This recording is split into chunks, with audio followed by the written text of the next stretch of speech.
Vous avez une particularité, c'est que vous êtes le troisième niçois qui fait le plus progresser le jeu balle au pied de votre équipe vers le but adverse. Et ça passe notamment parce que les Espagnols appellent la conduction, ce qu'on pourrait résumer en français la fixation balle au pied.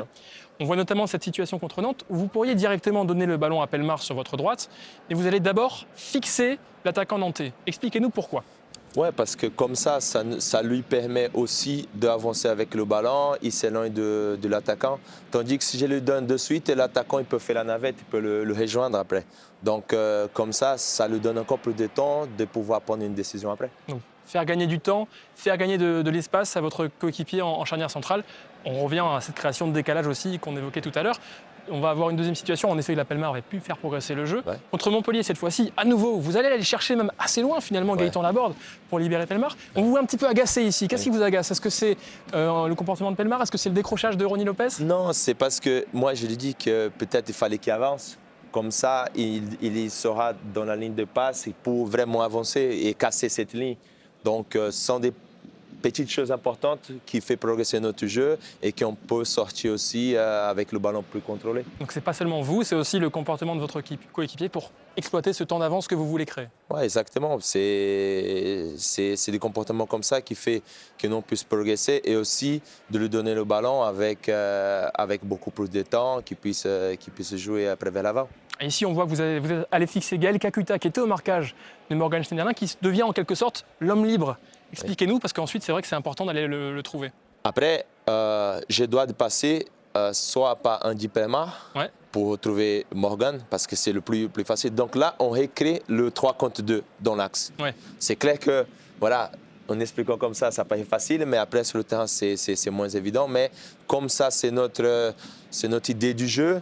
Il faut qu'on continue à essayer. Voilà, il a bien trouvé. On a retrouvé.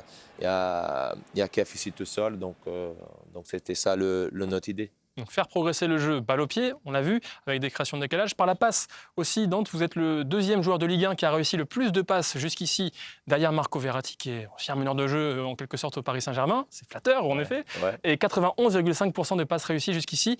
On va voir certaines de ces passes avec un petit secret qu'on va essayer de nous faire dévoiler.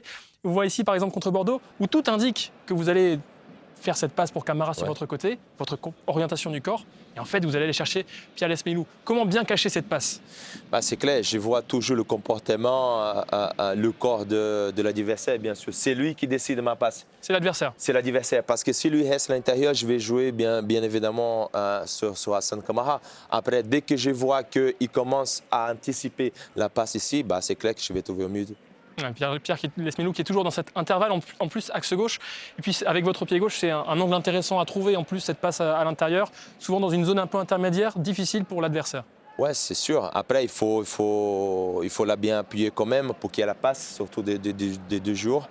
Et comme tu es pied gauche, tu peux l'enrouler, qu'elle viendra toujours vers notre coéquipier. On voit ici, c'est Gouiri qui vient décrocher dans cette zone encore axe gauche que vous trouvez. Le contre-pied, c'est un petit peu ça, c'est jouer avec l'adversaire, ça vous plaît ce jeu? Exactement, bien sûr. Tu joues par rapport au mouvement de l'adversaire. Si l'adversaire, ils aiment bien défendre la largeur, on va rentrer par l'axe. S'ils aiment bien défendre l'axe, on va attaquer par l'extérieur. On voit encore ici, c'est Di Maria qui anticipe un petit peu la passe. Et vous le punissez en quelque sorte avec cet intervalle bien trouvé. La réalisation technique, vous le disiez, bien tendue, c'est important? Oui, c'est important de la bien appuyer cette passe et avoir la confiance. Après, le conseil que je donne, il faut beaucoup s'entraîner parce que ce sont des gestes qu'il faut bien maîtriser dans le match. Dernière chose, une devinette. Vous avez progressé, balle au pied. À qui vous la donnez à ce moment-là, selon vous? Mais ça dépendra qu'est-ce que le numéro 28 va faire. Et c'est lui qui va me donner la solution.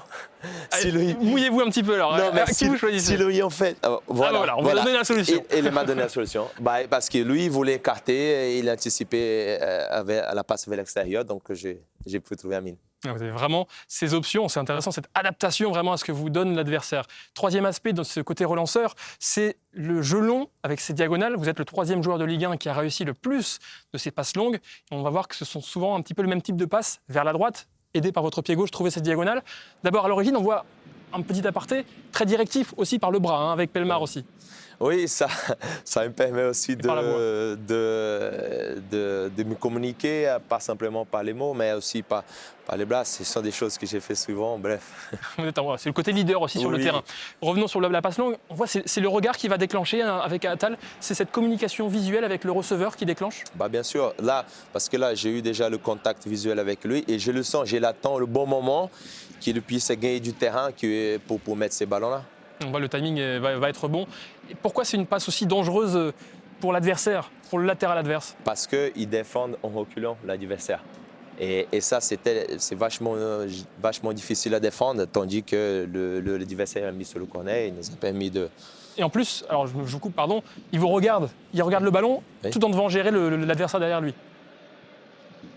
Voilà. Et encore une fois, c'est l'arrière gauche qui décide qu'est-ce que j'ai fait. Ouais. J'ai vu que l'arrière gauche a bien rentré pour trouver Rony Lopez et l'espace à l'extérieur. Encore une fois. Mais c'est aussi important, alors on voit, vous regardez vraiment loin, encore une fois, pour cette passe pour Rony Lopez. Ouais. Pourquoi pour un défenseur, c'est important de regarder loin, pas seulement l'entourage proche? Parce que comme ça fait aussi sauter les lignes et aussi permettre aussi de surprendre l'adversaire. Pas toujours jouer court, surtout que quand on sent que l'adversaire nous a donné un peu de profondeur, c'est important qu'on aille chasser ça. Et encore une fois, dernière question pour finir sur la réalisation technique. On va voir le fouetter vraiment du pied gauche, le plus tendu possible. Ouais, il faut la fouetter, il faut le prendre le plus tendu possible parce que comme ça, quand tu le fais le bon geste, elle part bien droit comme ça et puis elle peut descendre. Donc, en quelque sorte, un petit peu un meneur de jeu depuis sa position de défenseur central.